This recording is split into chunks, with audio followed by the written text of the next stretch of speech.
Hey everybody, it's Eric Torenberg, co-founder, partner of Village Global, a network-driven venture firm. And this is Venture Stories, a podcast covering topics relating to tech and business with world-leading experts.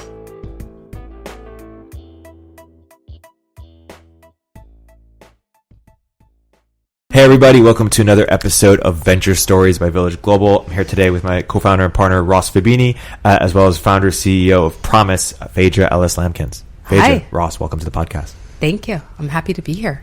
Good to have you. Phaedra, why don't you introduce what is Promise and how did you come to start it? Yeah, Promise is a company that we started as an alternative to incarceration. And so we work with local governments to both understand and assess risk, and to figure out then what conditions and support work. And from there to figure out how do you not keep people in jail because they're poor, black, or brown, which is what we find many people are incarcerated for. And what we found is 2/3 of people who are in jails are pre-trial, which means they're in jails not because they've been convicted of the crime they were arrested for, but they're just waiting. Yeah. And so we want to save government's money and treat people humanely. And how did you come to start this company, and how you sort of navigate the idea maze of where you could wedge in? Yeah. Well, I was working in tech and lost someone I loved dearly to addiction, and thought that there needed to be a better system. But I spent 6 months really trying to better understand the system and figure out what was working and what wasn't.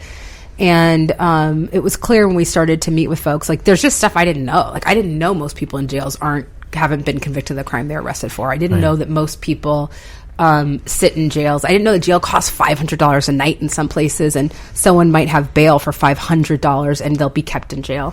I was just in a state in the South where they had someone who's been in jail 7.5 years pre-trial.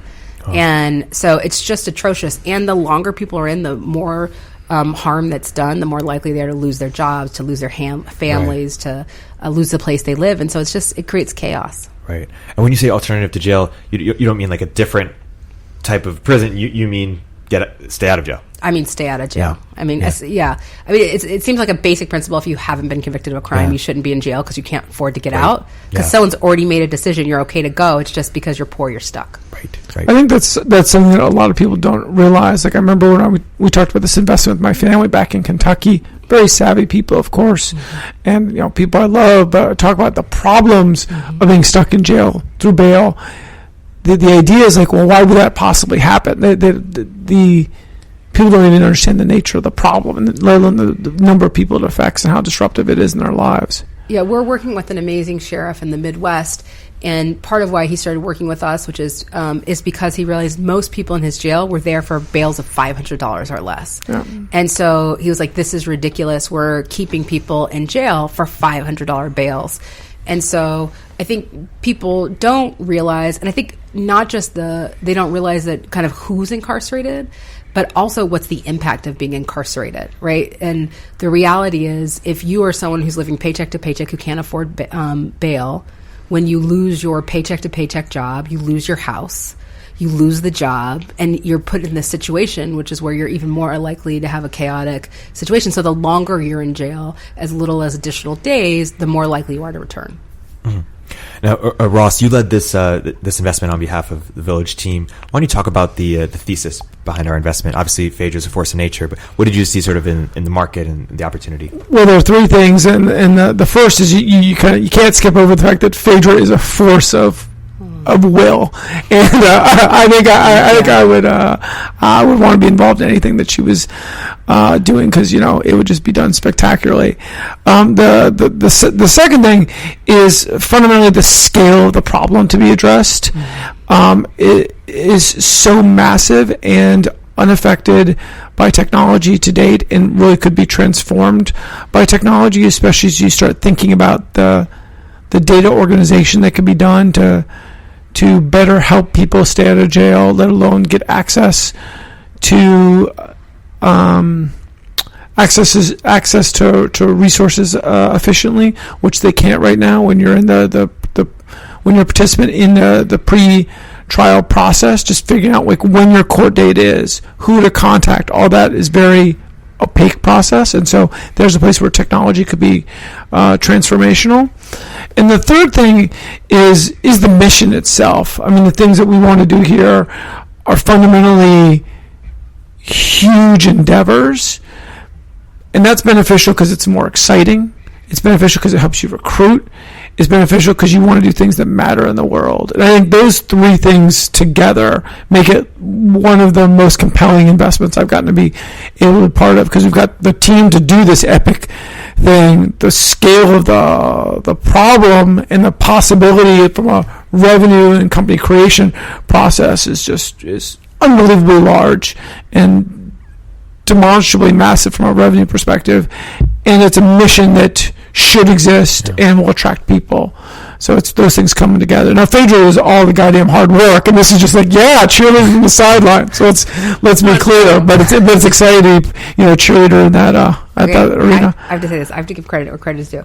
One of the most incredible people at our company, Evan, came through Ross. So I will be on this podcast or anything else he asks me to do. Wow.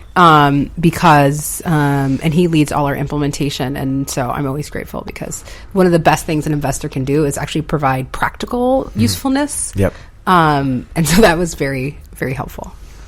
Just need 3 more. Yes. 5 more. I need more than 3. I need to hire a lot right now. Awesome. So Phaedra, when you set out to start Promise, were there... what did the other activity in the space look like? Were there other startups that were tackling similar problems, or what did it look like? Certainly, I think there's a lot of technology that is.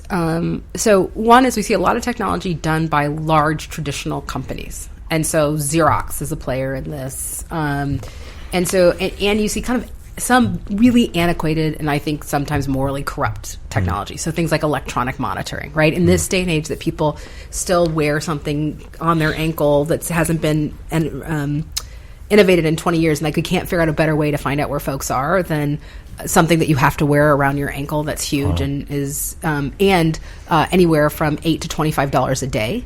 Wow. Is archaic at best.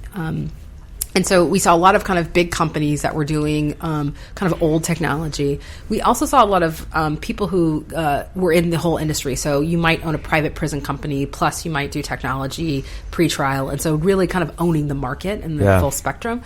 And then we saw some startups that were doing, but mostly around policing. Like if I look at venture investments, it's mostly around innovation, around policing, which tends to be really harmful, I think, for people of color and black and brown people, because the people who are creating it don't think about some of those things. Yeah. And so when we were creating a company, it was really, we wanted to create technology for people who looked like us and people who grew up like we grew up.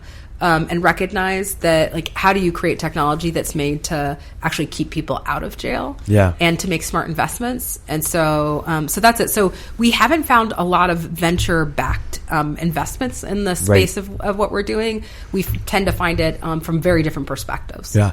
And then, so what was your sort of key insight that you think led to you raising, venture capital from great folks? I think that the market is so large and that it hasn't been invested in very basic ways, I think was compelling. I also think I ran revenue at the last company I worked at. And so people then know, okay, you're disrupting a large problem, but you understand how to make money. It's not as though, like, my thesis as a entrepreneur is, to the extent that I'm successful, we can liberate more people. Right. And so the reason that venture is important is because it's about scale. Yep. Right. 15 years ago, I ran a nonprofit. Right. And the reason I stopped running nonprofits is not because the work isn't remarkable, because there's a lot of amazing people doing it, but because I couldn't build scale and change effectively. And so venture for me was really about scale. And so I think when you're raising and you're saying, I want to change a large industry that has a lot of revenue, I want to break it up, I want to grow large, and I've done that before somewhere. Yep. I think people are compelled by that. Right.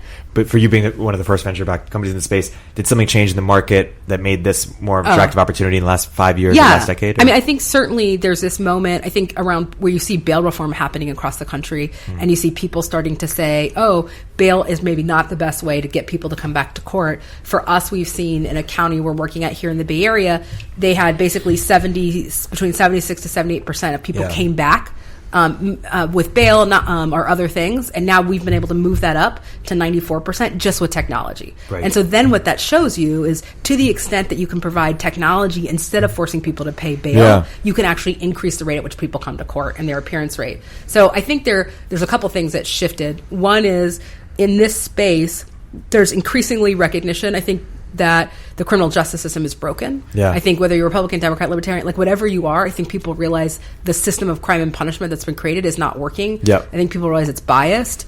And so I think when you have a broken system, I also think that venture is starting to realize that there's only so many places you can do that, valet park cars in San Francisco, that the idea is that for technology to grow, it has to serve more people than the people who they know.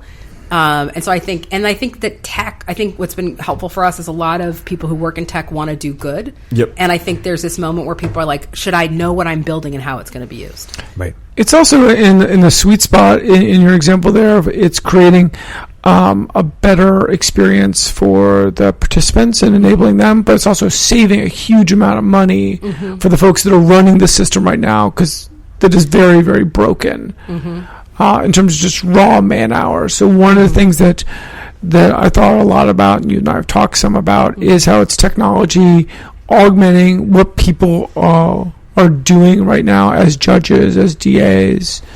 And I'm curious how is that played out? Well, the thing we think about a lot is what are the things that technology can do and what are the things that humans can do. Yeah. And so what we've realized is that there are flawed things, like there's something called the risk assessment that basically is trying to measure what someone's risk is.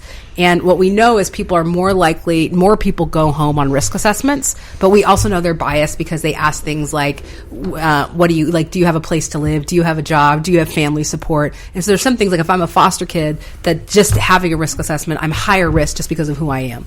And so what we know is that risk assessments make sense, but in some places, but that they have to be corrected for some of the bias that are part of them naturally. So what we found is that we can do things like build software, because we've seen places where people make mistakes because they do it with a pen and paper.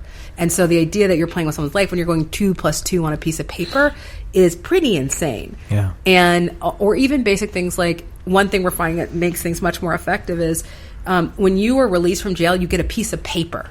And so you get a piece of paper that you're supposed to keep all of your conditions of release and all the things that you do on a piece of paper. And you have to have it signed. And so being able to do that now through technology, being able to chat instead of having to talk on the phone. Now we have a system in which either someone from the court, probation, or pretrial can communicate instead of having to have a meeting in person, and you don't have to take a bus and get there. And so there's a lot of ways. We think about efficiency. Do we save people time and money? And do we create a better client experience for the person that's in the most chaotic time of their life? Yeah. And when you thought about when you first were starting Promise, your sort of initial idea of what your first product would be like, or your first sort of go-to-market strategy, and then what you're doing today, does that look pretty similar? Or how has that evolved, and what have you learned through that? It looks similar and different. I think originally we were like, bail is happening, and so we can just take advantage of that, and we can figure out how to get as many people out as possible in the smartest way, so we can make the case that this is how the system should operate. I think what has shifted is the political stuff around bail. It's the bail industry fought back, which and what's been surprising is some stuff just stalls. Yeah. And so I thought there was a public momentum that just meant the gates were going to go wide open and that everyone recognized. What we're finding is that's not true. Even in places where you think are the most progressive. Yeah. I would say the thing that's been most shocking to me is, like, we work in Fargo, North Dakota, which is more progressive than some of the places we work in the Bay Area. Yeah. We're just in Alabama. We're going to the federal system probably. So it's like seeing, I think, also that the places I thought were going to be the most progressive are not necessarily the places that are most progressive. That's been a shift. And I think on the technology, I think what we're doing differently is not just the places, but recognizing that the core of why people end up in jail, you can solve not just the consequences of how people end up in jail. And so I think we're going to spend a lot more product development time on earlier interventions instead of just post-arrest. Yeah. When you think about sort of the take over the world plan or save the world plan for a company like Promise, what does the sequencing look like for that? It's a great question. I think a lot about I think the most important thing to me is that we have a thesis we can prove. And so the first thesis is people can get to court by themselves without needing bail. So that's thesis one, right? Then the second thesis is people can do better if you can analyze what they're doing. So, for example, I think maybe DUI classes aren't a great idea because someone gets a DUI, or AA, because it doesn't necessarily mean they're an addict. But parenting classes seem like they might have value. We find a lot of employment programs almost never work in the places that we're evaluating. So why do we assign people to go do those things if they don't work? Right. And we found, for example, that people are more likely to fail. We can almost find no programs where we're at where people succeed after 16 weeks. So we should not give people 16 weeks of programming because we're setting them up for failure. So understanding how and why what works is important. And then I think figuring out what are the things that send people to jail beyond the normal stuff around race and class which is significant. But what are the things like traffic, parking tickets, fees and fines? What are the things that we can figure out there? Right. And this seems like one of the most powerful aspects of Promise at Scale is that you're really creating schema and structure on this incredibly opaque data set around people and their experience through the judicial system and just their experience of their lives. So as you're increasingly at scale, then you can say, no, this program, not that program. This one makes sense. This one improves outcomes. This one's worth the money. This one's not. Or we can say things like, hey, it seems like people don't show up for court in the Bay Area when you assign them, if they live more than an hour away, a 9 o'clock start time. Maybe what we should do is if someone lives more than an hour away, we should give them afternoon times at 12. Or it seems like, like one thing in a county, which I shall not rename, is that we found that people were all having technical violations at a probation department in June. And we realized, and someone said, that's when we all go on vacation. So we're like, it could be when people go on vacation, we have to make some changes because then people are more likely to have violations because totally. So it's a lot of stuff like that. I also want to come back to your comment about the public sector and the process you'd seen like different people moving at different speeds. And it's a very consistent when I've seen public sector shifts, they happen in mass, but whether they're able to actually move forward depends so much on the circumstances on the ground, the budget of the ground. So you sort of have to be at the ready for all these different projects and then take the folks that are most willing and able for a bunch of reasons that they can't control to move forward. How have you lined up to go do that? Like this group in North Dakota starts to move. How do you go and service and be there for that customer when they're ready to go? So I think about our first client, which was here in the Bay Area. The thing we did is we started with a pilot project on a very specific population. Then we went from that population to the whole department. Then the amazing chief, she said, okay, now I have this other problem I want you to help me solve about how to figure out how to innovate in this position. And so then we did that. So there's two ways I think that are really important. One is we have a team that Evan leads that really consistently looks at the technology and then measured against, are we making people more effective and more efficient, which is just traditional SaaS, right? And then we have a client team who thinks about how to grow our relationships. And it's a woman I worked with for a long time. She ran client support at the last company I was at. She came with us.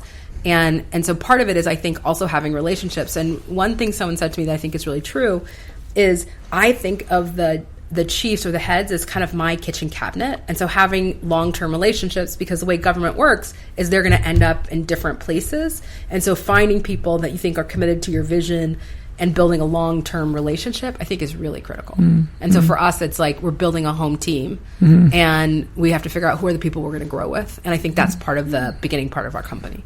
Yeah. Zooming out a little bit, some of our listeners are fascinated to learn more, but sort of very new to how this industry even works. Can you talk about how the intersection between the public sector and the private sector work in the industry? Is there sort of one private company that owns all the prisons, or how does it work? Yeah. So like the bail industry, for example, is really an insurance industry. And so it's really a couple of companies who've gotten all these mom and pop businesses to sell their product. And then there's one big company. And so I think of it a lot as like ADT, right? Or like these people, alarm companies, right? Like I can open a shop and I can sell ADT, but really I'm selling someone else's product. I'm just selling it door to door. And that's a lot how bail works. I'm selling you it, but it's an insurance product that I just pay a certain percentage of. The more I sell, the cheaper it is. Phaedra, it's actually worth clarifying because many people don't know how bail works, as you said, as an insurance product. And actually, the fact like you're just paying, I think there's still this idea out there that I paid my bail and I'm going to get back my bail money because I showed up. No, it's the most insane. Well, if there's two ways to think of it. There is, if you have money, you do get it back. Because, for example, if you got arrested and you owe $10,000, I could go to the court and say, here's $10,000, and I would get my money back when I showed up. Different than if I don't have $10,000 and I go to a bail person and I pay 10% of that and I give them the money for them to put the money up.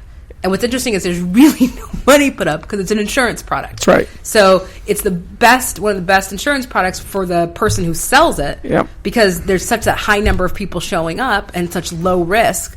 And so, but your $1,000. This was the insight when I spent time on bail. I was like, it's gone. It's gone. Like you didn't have $10,000, so that $1,000, like that was hard earned and hard borrowed from your tia or your family, and like that's no. And the worst part is, it doesn't just hard gone. You could be for example, you could get a DUI, and they might not tell you that you're going to get out in 24 hours. So your family gets it together, gets the money, makes a plan, and you get out, even though they just paid bail.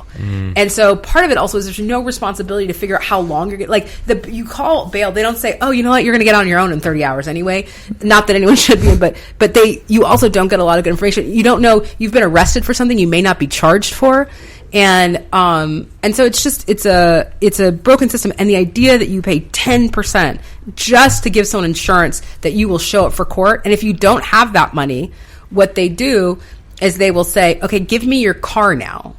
And you will keep your car till you pay it. So you could be paying it off for a long time for something that was very... Right.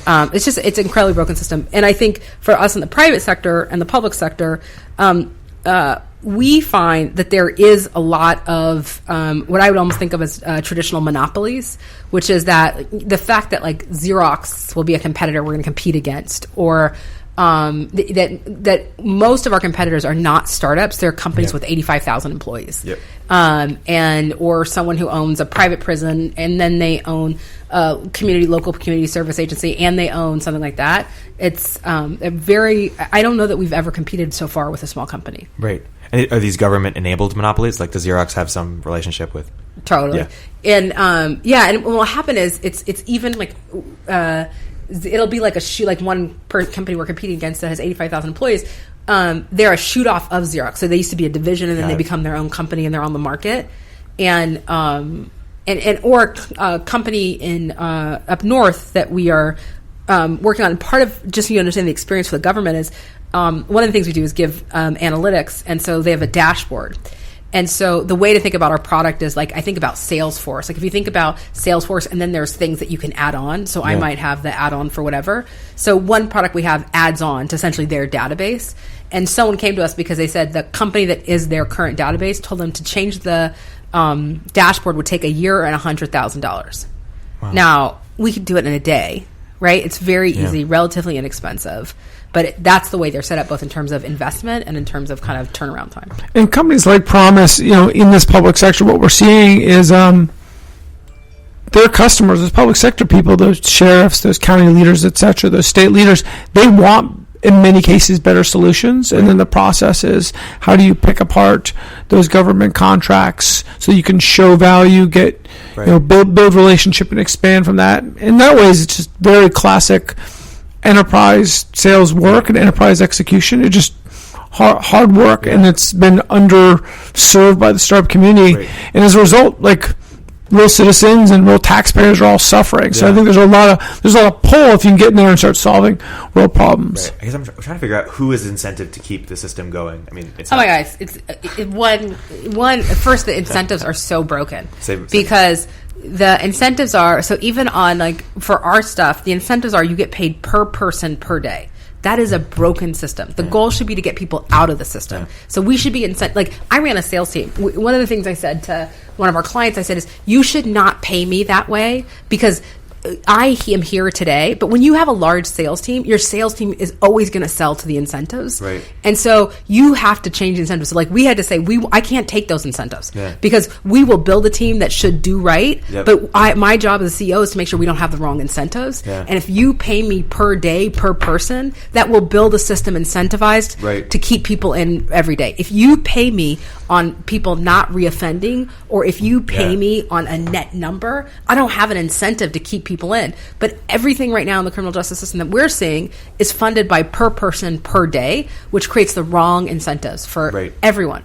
And so I think the system is just so flawed in that I think people do want innovation, but it isn't just who are the companies, but what are the incentives. Right. But in healthcare, you can sort of see like some companies are getting immensely rich off the warped incentives. Is it similar here? Like it is, and I think in healthcare, the incentives now people are doing is changing. Like either for you're changing for like I'm having my knee surgery instead of paying for each individual thing, or incentivizing by earlier interventions. And $80,000 to keep someone in jail. Like it's so expensive that all the incentives should be to keep people out. And there was a bill in California here to decrease, and they saved money by basically incentivizing counties to send less people to state jails and giving the counties part of the money back. They sent back almost $700 million, and they decreased the number of people in jail. So it's also clear when you change the incentives, people perform differently, which is, it's not shocking, right? And is there just lack of political will, or is it just too, are the lobbyists or whatever too dominant? I think that it's not just. I think people want it, but I think it's a scary thing to change because it's large. I think you see this even in large companies. It's much harder to make change at Google than it is to make change at a startup. And so you see these institutions, and part of it is I think a lot of these folks feel like we've been around longer than you. Like we're going to be here before and after you, and so. And so I think it's hard. And then I think you have industries that are invested in these systems not getting better, right? Like if you can make $100 million a year and not change for a year or $100,000, there's not an incentive to do better. Right. I have a question. It is going to be a very Silicon Valley naive question, but basically would these two ideas work, and maybe they're related in some way? So one is sort of like a lambda for people who've been in prison. Like could you align incentives between the prisons and then the prisoners, that they're incentivized to get them out and get them off their feet, and that the prisons would get more money because of that? I think that there should be. It's not the way that people are paid right now. And so I talked to someone, we were having a conversation earlier today, they're like, prisons, like there has to be some model to incentivize them differently. And I think, 20 years ago, even 15 years ago, it was like tough on crime, right? So it was always about how to just keep people in regardless of what it is.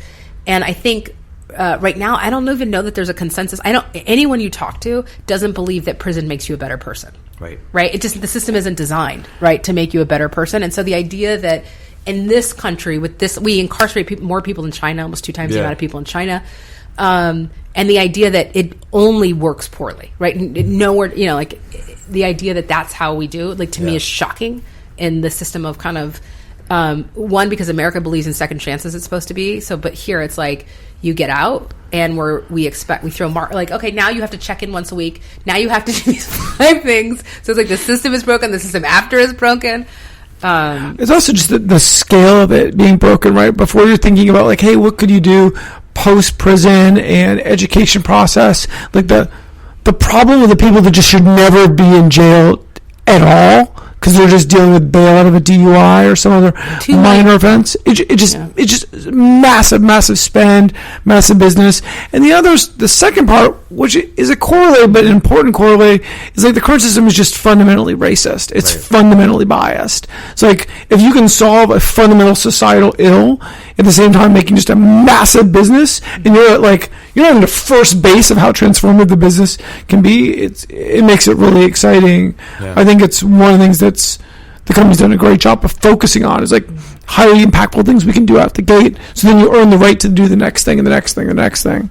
Thanks. Yeah, we're trying to figure that out, because I think you don't really understand the system until you're in it. And so like one thing is like 2 million people are incarcerated. That seems like a lot, but 4 million people are under community supervision. And then you look at the people going through the system and you're like, these are millions and millions of people, $80 billion a year.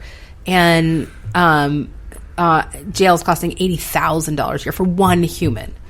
And I'm just like, if I were to say to you, I will give you $80,000 a year to keep this human doing well, I mean, so you wouldn't say, okay, I'm going to give you $80,000 a year to punish someone, and what I want you to do is the only thing you have to do is guarantee that they're going to basically the system now guarantees they'll come back. That's about all they do, and that's the incentives. There's no incentive there's no incentives for people to do well, right? And the things that don't cost a lot, the things that we know that are meditation and exercise, like anything that you think of that can like reduce kind of chaos in a system, those things they're free. It's right. The programming is done really poorly. No company would succeed in this environment. And meanwhile, there are all these customers, all these people that work in these systems that actually want the right thing to happen. There's just these systemic problems. There's people that are so excited to improve the lives of the people that they're interacting with, but don't have technology or the incentive alignment is such a deep families that know that because they're family members. I think about my own family. It's like folks who are being incarcerated. You're most likely to be incarcerated in jail for a lot of people for either traffic, parking, technical violations, things like failure to appear, driver's license suspension. It's not, I think people have this vision of who's in jail. And not that there's a deserving and an undeserving, because that wouldn't be fair, but just the idea that we need to realize we are imprisoning people for very minor offenses in this country and then keeping them there because they're too poor to get out. Right. On that note, I think we'll end it right here, but just a quick question for you. Crowdfunding for bail, like GoFundMe for bail? Have you tried it? We haven't, but I've seen there's different programs. There's some that give extra money. There's some that different campaigns to bail people out, or on Mother's Day around other stuff. I think they're I think everything that exists to liberate people is amazing. Yeah. So we're great, do whatever works for you. We should do it all. The thing that I am most concerned about is systemic change. How do you? Because I think. As someone who spent her life on social change, the thing that I learned in technology is it's really about scale and iteration. Yeah. And so I'm just convinced for us, the most important thing to do is to scale. Yeah. Right? That's what we should use technology for. Everything else is amazing and we should keep doing it. Yeah. But for my focus is just even if whatever it is, how can we scale? Yeah. Awesome. Well, this has been a fantastic episode for investors or entrepreneurs who are listening and want to learn more, go deeper. Where might you point them, and any other plugs for Promise that we should be on the lookout for? Our website is joinpromise, joinpromise.com. And I would say the best way to learn more about us is not just to read our website, but we're also always hiring. And we're especially looking for people who are interested in this intersection of the public sector and private sector. And I think at this stage of our company, we're looking for remarkable people. And so people who are both committed and skilled and want to change the world and understand that looks different than some of the traditional jobs, but are committed to that type of systemic change. Awesome. Ross, Phaedra, thank you so much. Thank you.